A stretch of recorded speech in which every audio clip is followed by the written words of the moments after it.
If you're looking for some beginner level, easy at-home core exercises, stop right there.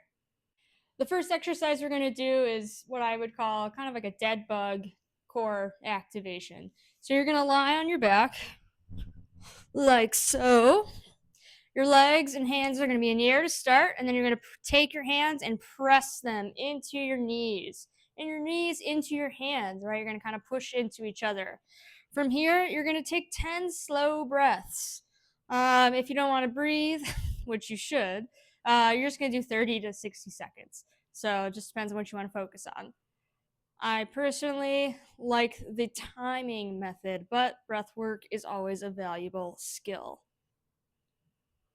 Next, we're going to go into an anti-rotation core exercise. So this is called a Pallof hold. So you're going to attach your band to either a coffee table, a couch, whatever works for you. You're going to grasp it in between your hands, squeeze together like so. You're just going to press straight out from your chest. All right, you want to make sure you don't bend your elbows, you don't drop your hands too low. Straight out from your chest and shoulders.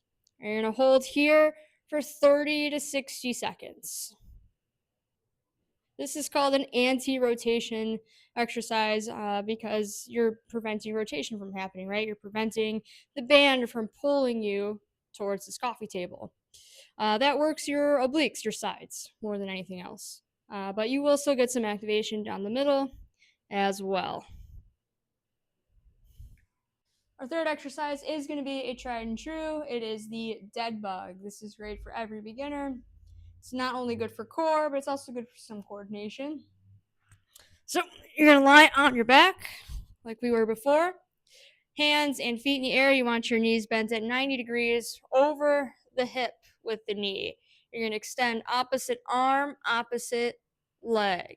All right, we want to make sure that our low back stays against the ground the whole time.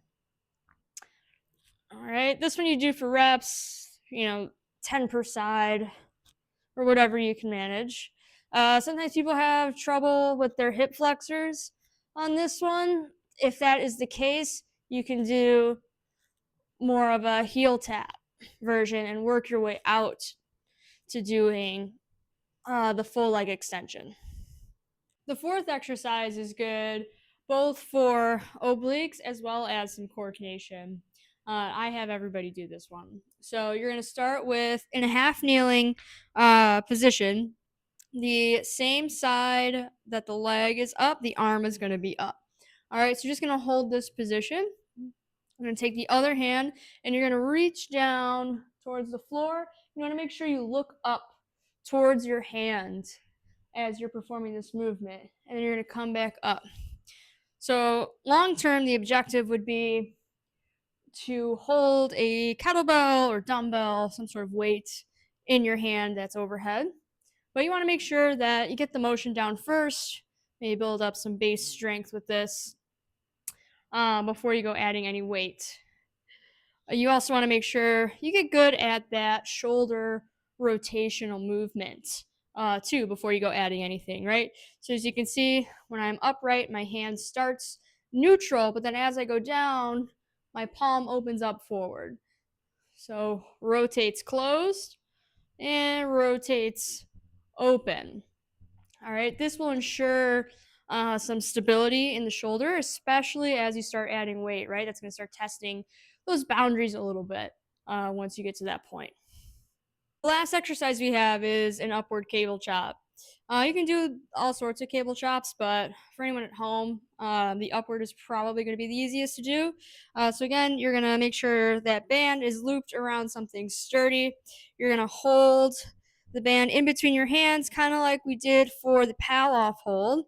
And from here, we're going to rotate up like you're finishing a golf swing and come back down. Rotate up, come back down. So we don't want to be super straight. We don't want to bend backwards. We want to have soft knees, so just a little bit of a bend in our knees. We want to make sure our toes are pointed straight forward. And we also want to make sure we are just hinged forward, just ever so slightly. It honestly truly is kind of the starting position for a golf swing.